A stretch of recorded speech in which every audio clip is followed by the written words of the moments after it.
je situe l'histoire. Alors ça se passe dans des temps anciens,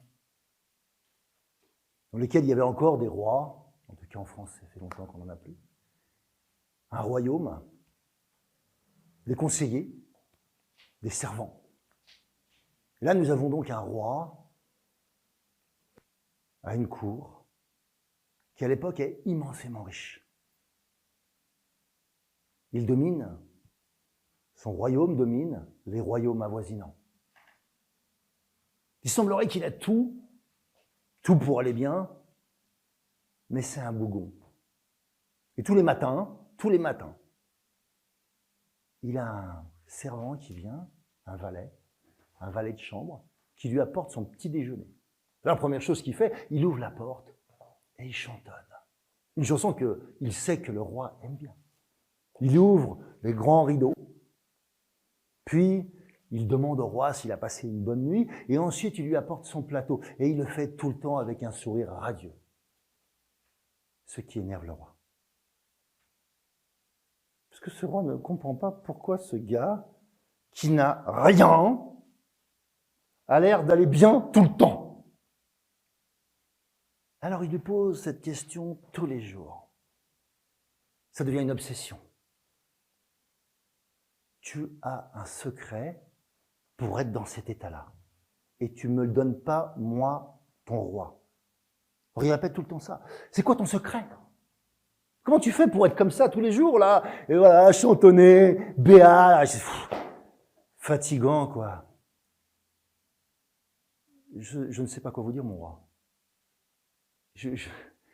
Avant, j'étais en guenille, vous voyez, on me fournit même les vêtements ici. Je n'avais rien à apporter à ma femme le soir pour le repas de nos enfants. Et aujourd'hui, le château nous pourvoit en tout ce que nous avons besoin. Et en plus de ça, vous me payez.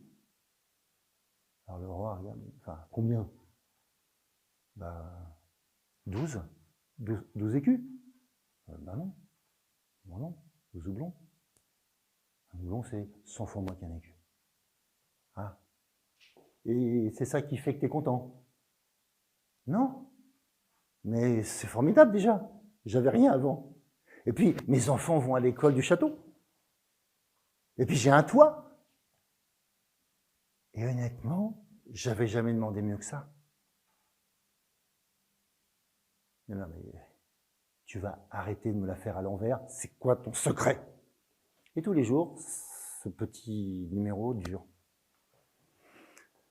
Jusqu'au jour où le roi en a marre, et alors il décide d'aller voir son conseiller.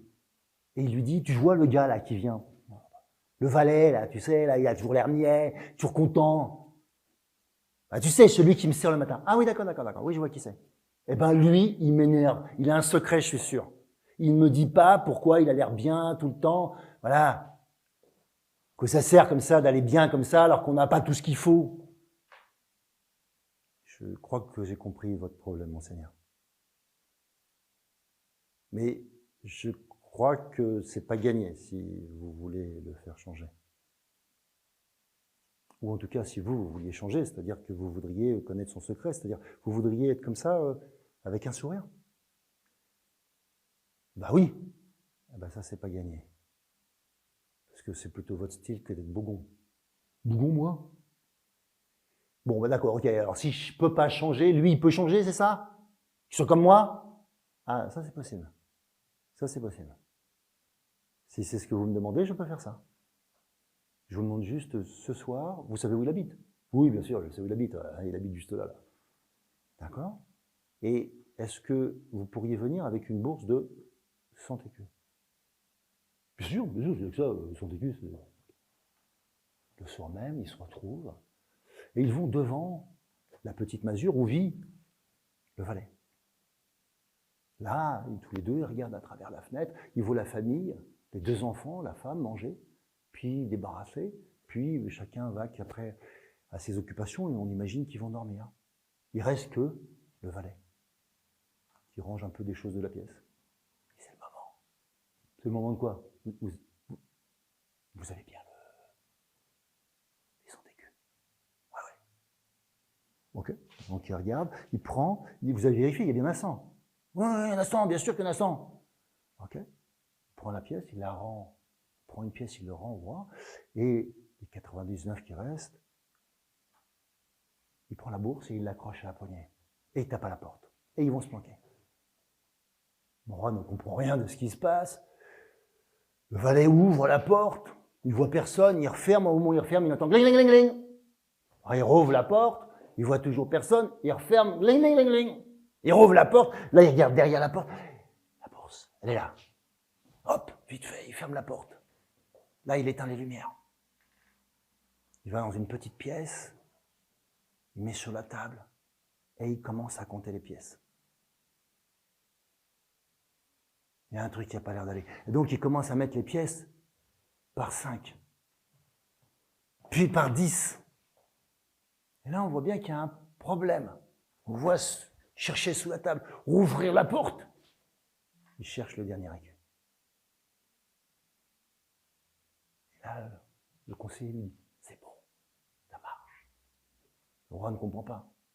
Non, ce que vous n'avez pas compris, c'est que là, il est en train de se poser la question comment il va gagner le prochain écu qui manque. Un écu, c'est plus d'un an de salaire pour lui. Donc il commence à réfléchir comment il va mettre ses enfants au travail, comment il va mettre sa femme au travail. Comment il pourrait gagner cet écu qu'il n'a pas. On se revoit demain. Le lendemain matin arrive, le roi oublie cette histoire, il se lève, et là, il voit arriver son valet avec la mine déconfite. On voit qu'il n'a pas trop dormi, quoi. Bon. Il espérait un peu plus que ça, mais c'est pas mal déjà. Le lendemain, puis le surlendemain, à peu près la même mine. Au bout du 3e jour, du 4e jour, ça se dégrade. Maintenant, il commence à faire des commentaires, le valet, sur sa situation exceptionnelle dans le château. Avec ce qu'il est payé, il faudra en plus qu'il sourie au roi. Alors maintenant, le roi commence à se dire, il ne faudrait quand même pas qu'il parle quand même sur ce ton. Il ne s'arrête pas au bout du 5e, puis du 6e jour ou du 7e jour, il est viré.